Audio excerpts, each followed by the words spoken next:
Franco Colapinto spotted driving the 2023 Alpine model. I just feel bad for him. It's a shit situation. Stroll's papa has bought more shares in Aston Martin. Audi तो बेचारा आने के पहले उसने गंडा केड़ा boot I feel के साथ Maruti Suzuki and Tata present F1 Yeah, but 7-time world champion होगा 2020 में. अभी तो नहीं है ना. आएगा ना वापस.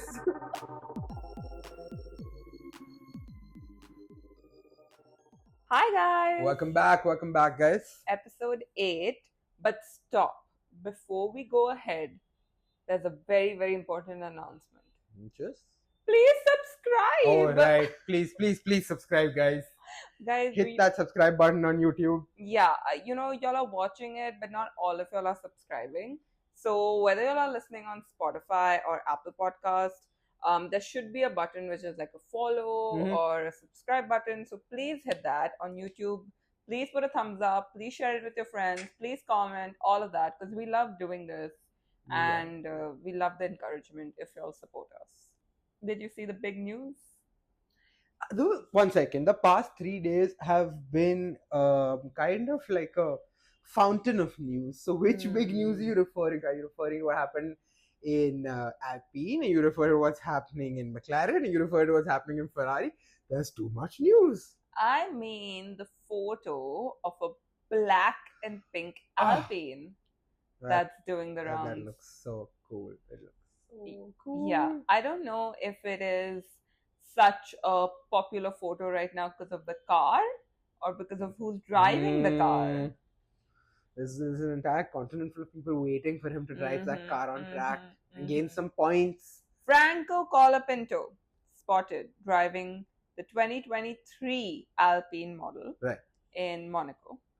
Yeah, in Monza. Oh, okay. So, and this has become like a fiery topic because people think this is a sign that Colapinto is coming for Doohan's seat. It could be though. Like I wouldn't put it out of my mind considering how Doohan's been performing. And not to mention he could also be a one race sub because Doohan did get injuries in the last race after that crash in FE1. And it could possibly be temporary, but if he performs and outperforms Doohan, then sky's the limit for Colapinto. So, like, what people are not realizing is this is not some random day that Colapinto just got to drive in Monza. Yeah. This was a planned test drive, and it wasn't just Colapinto who did the test. There was another Alpine reserve driver who did it. Yes. Oh. Yeah, there were 2 Alpine reserve drivers, one being Colapinto, who performed... What's the other? Kush? No, sadly, Kush Mani was not the other one. Paul Aaron was the other reserve driver. Good for you, Paul Aaron. Not so good for Paul Aaron because, as per the reports, Colapinto has outperformed Paul in every single lap. I mean, come on. That kid's got something. He has. So, yeah, the timing of it is quite crazy because obviously Doohan's not had the best few races, but this was always going to happen. Whether Doohan performed well or not, this test in Monza was always going to happen. Right. So yeah, we can't suddenly be like, oh, Colapinto's coming because it could be a normal testing. Yeah. On that note, I mean, like what's happening with Red Bull and even with Mercedes for the next FE1 at least. They have put on their rookies, if I'm not wrong. Yes. So just to get them into the car and to see and get a feel of what their potential is going to be like. Don't quote me on the exact number, but I think it is compulsory now, right? That you have to give 2 FP1s, 2 reserve drivers, or something like that. Is that so? Yeah, I didn't completely fact check myself, but if I do go after this podcast and check, I'll put it down in the comments of our podcast. For sure. I didn't know that existed. Yeah, there is a rule now that you have to give at least 2 drivers FP1. Huh. Yeah. Okay. Let's see how that goes. Now it's just making it a little less interesting, but sure, we will see what happens. We will. But yeah, so Jack Doohan, he didn't do his best in Japan, but he did climb up 4 places. He did. He actually got the most gains out of everyone. Yeah. on a race weekend when not much happened, not many places changed. I mean, if you're to believe Fred, Fred very, very recently, and I mean like literally 4 hours back, we're recording on Wednesday, so literally 4 hours back, has said that it seems like it's going to be a quali Grand Prix. What is a quali So, Grand Prix? A quali Grand Prix, basically, for everyone, is when the order never changes in the race. So the order of quali turns out to be the order of the race, and not just the start, but also the finish. So he thinks the whole season is going to be a quali Grand Prix. Most of it, yeah. Wow, I hope not. That's boring. That's really boring because we don't. Why are we watching Sunday? Yeah, like after Japan, a lot of drivers actually called the race boring. Yeah. They were like, not much happened, etc. Okay, but on that point, like, come on, we can't complain. We've had 3 back-to-back races with more action than we've seen in 3 years. So let's not. Okay, not 3 years, but at least 2 years. When the Max was just in front, 40 seconds ahead, there wasn't much else happening except for inter-team rivalries at the time. No, I agree. It's just that normally these complaints come mainly only for Monaco, and it was quite heavy during Japan this year. Yeah. I don't know the reason, but it was. I have a feeling it was just fated. Like there was so many things that were going right for people, so many things that were going wrong for people. Yuki's first drive, Lawson's first drive in the RB again, Hamilton not having a proper underbody, Sainz messing up with his quali, and taking the most expensive shit ever. Oh man, dude, I feel so bad for Sainz. Have you ever had to pay 25,000 euros to take a dump? 20,000 euros. Well, 20,000 euros to take a dump. That's a lot. Poor guy. Yeah. And where is this money going? Where is this 20,000 going? In those LV briefcases that the trophies come in. You see, he's got goodwill money. Oh, that really hurt. That really hurt. And it's so sad because Sainz has a doctor's note saying he had a stomach he had a stomach infection or something like that, and they just didn't give a fuck. They're like, okay, you had a doctor's note, so okay, we make it a little more lenient. You only pay 20, we won't charge you 40. And I'm just like, huh? They were gonna charge him 40? Yeah, apparently the fine is actually much higher than 20,000 euros, but he's been given a lower fine because of the doctor's note. But he had to be fined because you can't be missing it. Like, Williams is just having a terrible time with these fines. Like, first they got fined for that missing, like, chip in their camera or something. Yeah, they didn't report that data in time. Yeah, and now Sainz takes a dump for too long during the national anthem. Again, he didn't want to. It's not like he planned. No, and the stomach calls too. Very sad. Very, very sad. I just feel bad for him. It's a shit situation. That's so bad. Coming back to Doohan, you did mention he's had an injury. He had a really bad crash. Yeah. And actually, there's kind of a sad/scary video going around of after the Japanese Grand Prix, he was actually like not able to get out of his car. Yeah, he had to be helped out by his engineer and good guy Ocon. Yeah, Ocon came to help, which was sweet. But yeah, that was quite like, I was just like, what's going on? Yeah. Like, he was stuck in the. Like, I have seen in the Senna series this happening to him. Yeah, his arms locked out because he couldn't change gears. Something.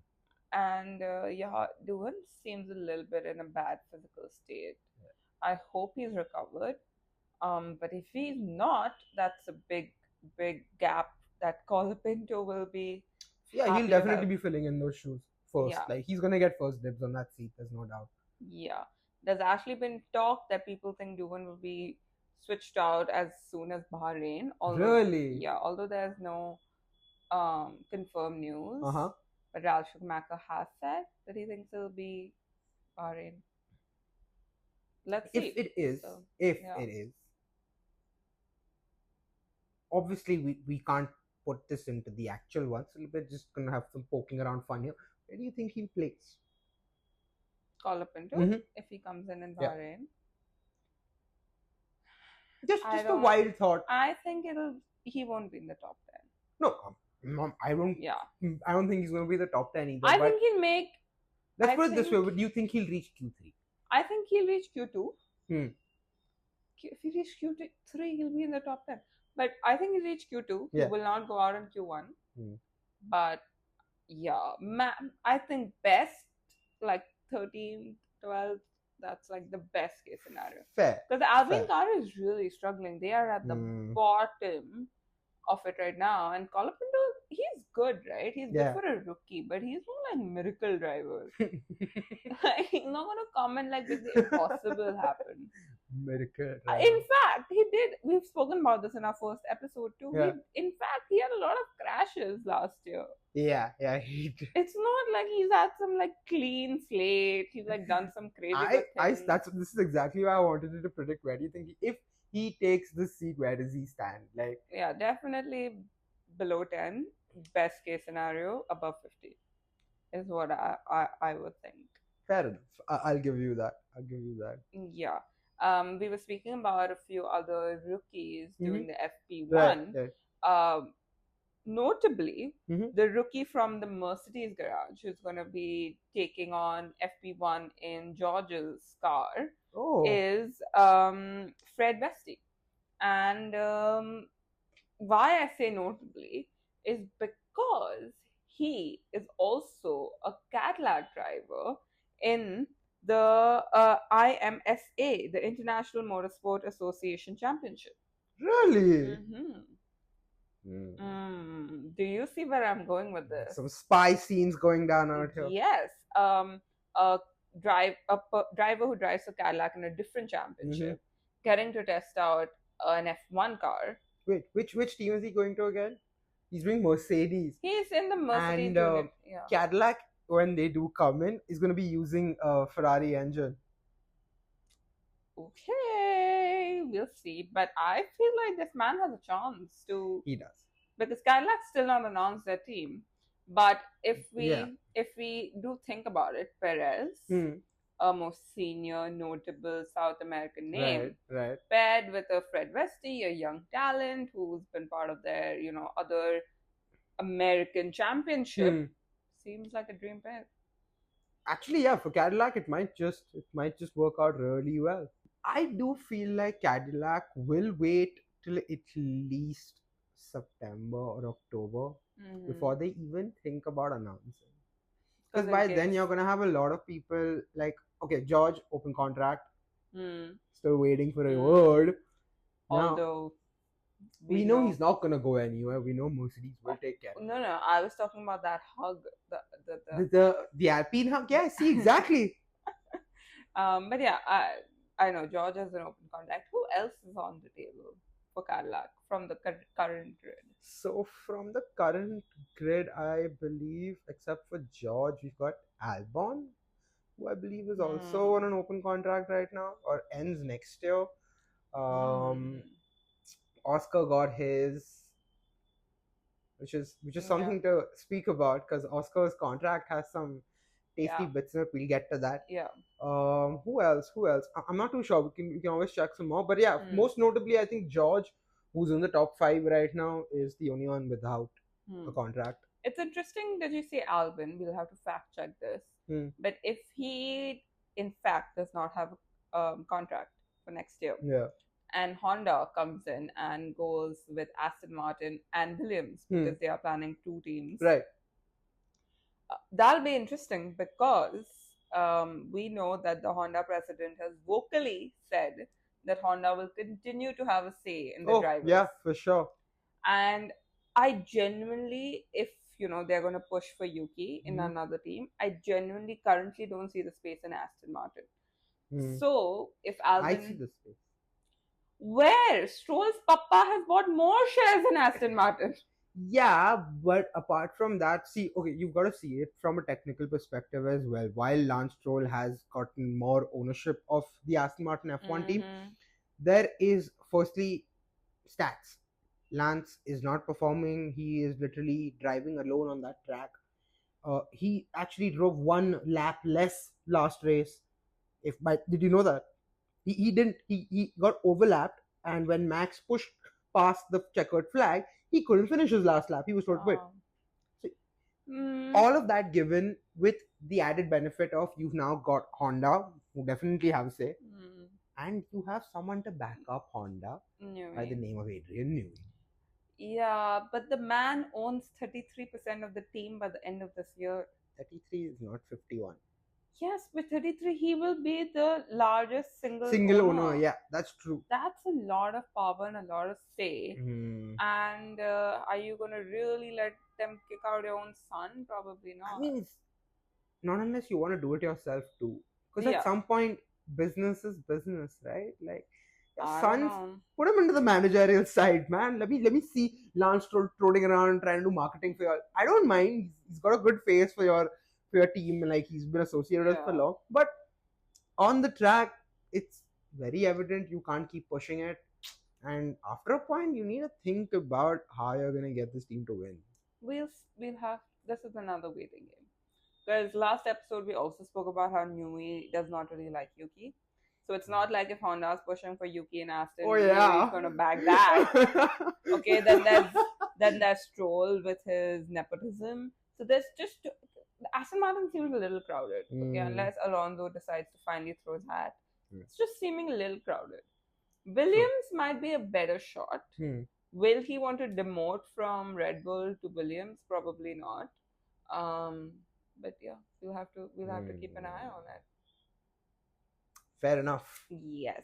And the other very big news this week has been about the V10 engines. V10s. Yeah. That's a lot of chatter on these V10s right now.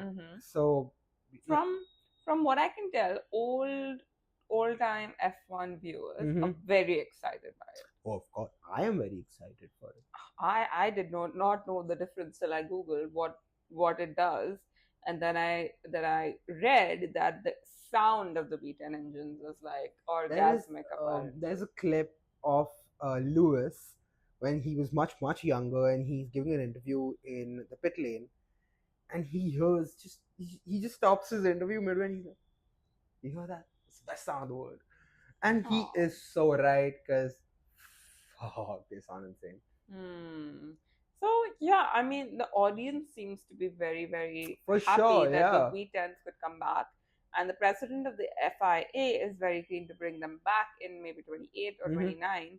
But now this big issue seems to be that none of the engine companies, manufacturers, Yeah, none of them want to actually participate in the V10s, because it's going to cause a lot of issues for them to start redeveloping those engines. And it's not just about just implementing your older engines back and then making upgrades to it. It's not that simple. You've now got to take into consideration all the new aero rules, all the new chassis rules, all the new limitations on your track. And to have that much power and not enough time to develop it, I think is a missing mistake. And I mean, they're changing the engines for 26, right? To change it again for 28, I mean, it's asking for a lot from the manufacturers. And it really seems that a few have like put their hands up and said enough is enough. The main two names being Honda, right, and Audi. Audi to bichara aane ke pehle is going to get a boot, I feel, if this happens. And I really hope it doesn't, because they're a team I want to see in F1. They've got legacy within their own company, and I think that'll kind of outpour on the track, like a little bit at least. From what I could tell from my reading, that Honda and Mercedes, they don't mind V10 if there is still a hybrid component to it. Yeah. Because that is the way they're leaning now. Whereas I think Red Bull and Ferrari haven't opposed it completely. Correct. So there might be a division in camp happening. But I mean, they need a majority. The FIA needs to have the majority from all the manufacturers of the engines. So currently standing, they don't have it. Yeah, they don't. But the meeting is coming up in Bahrain. The final meeting, decision meeting, whatever you want to call it, is coming up in Bahrain, where all the manufacturers are going to be like, let's veto this shit or let's do this shit. One of the two. But yeah, if they do currently agree to it, Audi might back out before they've even come into the sport. Not just Audi, but I read, and I don't know how true this is, but it also endangers the whole Ford and Red Bull relation that was supposed to be built for Oh. next year. Oh no. Because they've been working on a hybrid engine, clearly. It's the only way they can make it work. Yeah, and even Honda, from what I read, they said that they were gonna leave F1. The reason they decided to stay was because of the new, eco hybrid Right. Yeah. things that they're implementing from 2026. So now, if all of that is going out of the window in 28, 29, is Honda leaving too? Is Ford and Red Bull relationship, like you said, endangered? Who's gonna supply these fucking engines? Tata Motors. Maruti Suzuki and Tata present F1. Then to Kushmani will get a chance. Then Kushmani will get a chance, and we will hear gems like Piastri more often. Dude, listen, that is like our biggest fail from Japan. Neither of us watched I did. Watched it. Nothing noteworthy other. I'll be very honest, guys. To people who are extremely fluent in Hindi, this may be a really good chance to kind of like get in and understand some of the the technical side of things that people might not be able to explain to you. But for a normal viewer, it's not all funny shit. Some of the stuff actually bounced right over my head because I'm not as fluent in Hindi as I thought I would be. So they get quite technical, and then they're using like language that's perfect for wow. Hindi, but to someone who's had only half an education in Hindi and half an education in English, it does not like comprehend most of the time. Because I mean, sadly, F1 is a young person sport currently, at least in India. Yeah, I think. So that might not engage the audience as well in the metros, wherein we have embraced English. Right. Whether that's good or bad, I'll leave it up to you guys. But we have embraced English. So, should Hindi will go over our heads, especially when we're trying to concentrate on the race. But maybe this will help bring in an older audience. And maybe we should test it out with our parents, our in-laws, etc., and see if that gets them interested. Because if it does, that's a good thing for the sport. It'll get in a whole new age demographic as well. And Ferrari have come up with some big news about their rejigging the car for Bahrain. Oh my god, I've heard this so many times. I know. I feel like every race is rejigging the car. But this time there's like a detailed plan, okay, really? what they're doing. So, okay, take me through it. They're completely working on the underbody. Okay. They've been saying that they made it way higher because of the issues Hamilton was facing. And now they're completely rejigging it, changing it. So they're hoping all these understeer problems in Bahrain, etc., do not happen. Okay. That is point one. Point two, however, is that apparently Charles and Lewis are going for two very different setups for their car. A very famous Italian magazine has reported that the camp has been divided and the cars are being developed completely differently.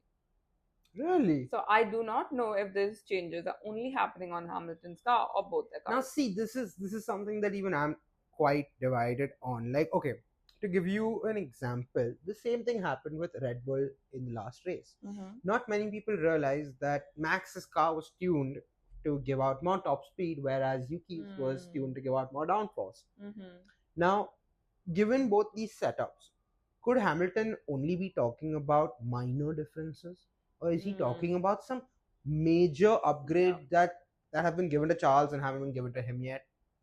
Hamilton, you mean? Yeah, because I spoke to our pro friend, and he confirmed for me that there are times where teams have given an upgrade to maybe the second car, not the first, just to check whether they're actually functional in a race, whether they're going to go good, not go good, and then finally give it to their first driver to implement and get an added bonus from his winning ways.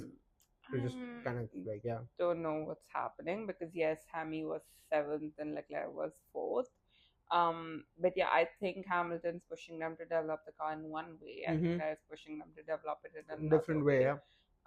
So yeah, it is to be seen now in Bahrain if these big underbody changes do anything to the actual car, and whether it's for both of them or just one of them. Just one of them, yeah. Yeah. Although I do feel like something made so public would not be implemented on just one car. Not like us watching would know. Like, are we like gonna really know? Hear it. We'd hear it for sure. Maybe. Unless Leclerc comes out and says publicly that I wanted something different. We watch a Sky Sports coverage. We will find out. That's true. If They it's to will do tell with us. Lewis, we will find out for sure. That is true. And it is funny because you know, casually slipped it in that Lewis is the first driver and Leclerc is the second driver. I would like to point out how Leclerc is currently the top point scorer for Scuderia Ferrari. Okay, yes, he's garnered the most amount of 1450 points, guys. He has beat Sebastian Vettel and taken the top point scorer. He's also the most amount of races for Ferrari, right? 150. I don't know if it's the most amount of races. So like me being a rookie, when I read the stat, I was like, "What are you talking about?" Michael Schumacher's won like a bazillion races for Ferrari. But then I did a little digging and I realized that the point system used to be very, very different in that period of time and how it is now. Like I think the first winner would just get 10 points that time, whereas now we get 25. So that's why the point system is completely off. But I don't think he's the most number of races. So that wouldn't make sense. Like Schumacher was. There used to be lesser races also back then. They didn't have 24 races in the year. Could be. I know he just did his 150th race, which was Japan, yeah. But yeah, I know for sure he's taken the lead scorer tag, but I don't know about the most races. But would you say the lead scorer is the second driver of Ferrari? I don't think so. 7-time world champion. Yeah, but 7-time world champion होगा 2020 में. अभी तो नहीं है ना. आएगा ना वापस. Wow, clearly Ferrari fans do not get along all the time. Yeah, not when you're, yeah, sometimes the inter-team rivalry comes out. And yeah, we kind of touched on it, Oscar and Norris and their inter-team rivalry. You read something about Oscar's contract. Right. So, Oscar's contract apparently now states that he cannot be treated as a second driver. It's interesting because I've heard this for a long time. Like, oh, Mark Webber has made sure that Oscar cannot be treated as a second driver. All the experience that Mark Webber brings as a F1 driver, he's used as a manager for Oscar to make sure that he's protected. I have never actually heard seen it on screen. Yeah, as in obviously I don't think his contract will be available for us to read. No, I'm not talking about his contract. I've never seen that clause in his contract be translated onto a race. So maybe, now that he signed on to McLaren, what can he do about it? But yeah, also a thing to note is the contract says that he cannot be treated as a second driver until there's some until there. Until there's like a clear gap in the championship. Oh, okay. So unless Norris is leading, I guess, by 100 points. 100 is maybe too much, but if it's 4 races. Yeah. So I think mid-season we'll have a really clear view of where Papaya stands. The papayas are going with this. Yeah. And that brings us on to Bahrain predictions. I don't want to do this. Why do you not want to do this? Because you're not confident? No, my favorite driver was not in that. Oh, so you evidently don't believe in Ferrari's upgrades. Not right now. I feel like the upgrades are going to take at least one race of getting used to. Okay, fair. So what are your predictions? So, for third place, I have Russell. I feel like Russell's going to take it. For second place, I have Lando. And for first, I have Oscar. Okay. I see you've gone for the two papayas and Russell. Interesting one. We'll come to that once I'm done with my predictions. For first place. Start from third. Okay. Yeah, we'll build up. Yeah. For third place, I have Charles Leclerc. Dreams, the hopes. For second place, I have Max Verstappen. For first place, I have Lando Norris. You have Lando Norris. Where is Oscar Piastri in this list? He's fourth. Oh my god. Yeah. I'm dying on the Charles Leclerc boat, evidently. I'm really hoping all this momentum behind him, being the lead point scorer, him taking a different direction from Lewis, anything, propels him to third, propels him to the podium because wow, it's been a slow start. It's been a while, yeah. Max, we did see an interesting stat. I saw a very interesting stat that I sent you for this. Yeah. Yeah, Max has a 50%. Not 50. Like 40. 45.5%. Yeah. I'll be exact. He has a 45.5% completion rate on the Bahrain track, which basically means that almost 50% of the times he's not even finished the race. Yes, but when he is not DNFing, he's coming on the podium. Not all the time. One Again, time he came sixth. One time. one That's time he even came normal. sixth, one time he came fourth, one time he came second, Come and on, the other times he came he's first. mainly in the podium, okay, and I cannot believe I'm fighting so hard for Max. I'm Yeah. like really trying to figure what's going on with me. But I do think, like, I feel like the momentum is behind him right now. He has From the last confidence from race? Japan, yeah. And Hmm. like I said, when he's not DNFing, he's doing Yeah, quite he's well in doing quite Bahrain. well. And Norris again, yeah, Oh, I just Bhagwan think. Bharosa. Yeah, I mean, it could be Oscar, it could be Norris. It's one of the papayas, okay? Like, at this point, you can just do like Yeah, an inky yeah. pinky ponky. I'm just saying Norris because I think last race also I mean, he qualified better than Oscar, Piastri. yeah.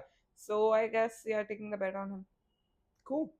Let's see how this goes. Yes, and your George Russell on third. Explain yourself. I'm actually honest, like very honestly, I've put Russell on third because it was between him and Charles, to be very honest. And I don't know, like even I didn't put Max in the top three specifically because of the stat, and I was like, no, you know what, fuck it. It feels like it's been too long since he's DNF. Let's see what happens again. And I did put him on there. So it was between Charles and George, and I felt like the consistency kind of pulled me towards George on that one. George has been doing well. Yeah. So I kind of just levitated towards making him third. I was like, okay, let's see how the Mercedes performs. Interesting. And then you went for the papayas. Yeah, they're just gonna finish in some order of 1-2. I feel like they're too fast on the track, and I don't think anyone's catching up anytime soon. Max caught up impossibly well, but yeah, that's a driver, that's not a car. Yeah. It was, I mean, I don't want to call it a fluke, but let's see. No, it wasn't a fluke. It was a driver. It was good driving, but No, not a fluke in that sense, but just like, qualifying, like the laps that he got right at the end, fluke in the sense that like the car somehow managed for him that moment. Yeah. Like more, it was racecraft, but more than that, it was some kind of miracle, So let's see if he manages that again. Yeah. But I would love it if it's not Norris or Piastri or Max, and there's a fourth winner in the fourth race. I would love it. That would absolutely so love it to be Lewis Hamilton. Okay. Even if it's not Lewis or Charles, I feel like having a fourth winner for the fourth race would just be not Lewis or Charles. Who's going to beat George? Kimi. He's even lost his chance to become youngest race winner. So what? Now he'll just win. Yeah. He did take 2 records, so I'll give him that. Yeah. Or Science, who performed the best in Bahrain testing. I'm a hopeful chick. Delusional maybe, but hopeful. There we go. Okay, but we did touch upon this, but Bahrain is the track where the testing happened. So they are familiar with this track. Yeah, okay, so every driver, including the rookies, is very, very familiar with the track because they did, 3 days of testing before the season even began. That being said, I do feel like pressures from the team, Yuki and Lawson switched cars might cause a little bit of a difference. I'm not putting Yuki or Lawson. I'm saying Science or Kimi, who both performed really well in testing. Yeah, they did. So I have my hope fingers. I'm not putting them in my predictions because that would be a little crazy. I tried doing that once. Did not work. Yeah, my first prediction at Science is third. I was so hopeful. I was like, this boy is going to chart it. It's going to come top 10. And then he came where he did. So I just stopped. But yeah, I think it's going to be a more exciting race. There's more like overtaking opportunities, DRS zones. Yeah. So let's see what happens. I have my fingers crossed for the fourth winner. Just like random question. How many, like, what do you predict? How many winners will there be this season? There were 7 race winners last year. Yeah. I do feel like even this year we are going to see a few race winners. I ideally feel like the number is not going to top 7, but it could be touching 6 at least. Yeah, I'm hoping for 6. I feel it might be 5 Hmm. because currently the Ferraris Yeah. are not looking like they can take a win. They can podium, Yeah. they don't Yeah. look like a win Mm-hmm. possibility. One Red Bull is out of contention. So yeah, what it leaves the two Mercedes. You've got 2 Mercs, 2 McLarens, 1 Red Bull, Yeah. and maybe 1 Ferrari. Yeah, that's why I'm saying I see 5, maybe 6, Mm-hmm. but yeah, I don't see 7. Who was the 7th last year? It was Lewis Charles, Oscar Norris, Verstappen, Sainz, George. Sainz, man, he has Bahrain, guys. Sainz for P1. Okay, then somebody's getting a little. I'm wearing blue. For what? I just realized for For Williams. Williams. I will be in full blue if on Sunday he wins. That'll be great. Okay, getting out of our delusion to say goodbye, and we will see you on Sunday. Yeah. Post the race with our reactions. We also post our live reactions on Instagram. Mm-hmm. Our handle is It's Rookie Season. Yes. So please follow us and please watch our reactions. And like, share, subscribe. Do not forget to do that shit. Yes, please. Okay, bye.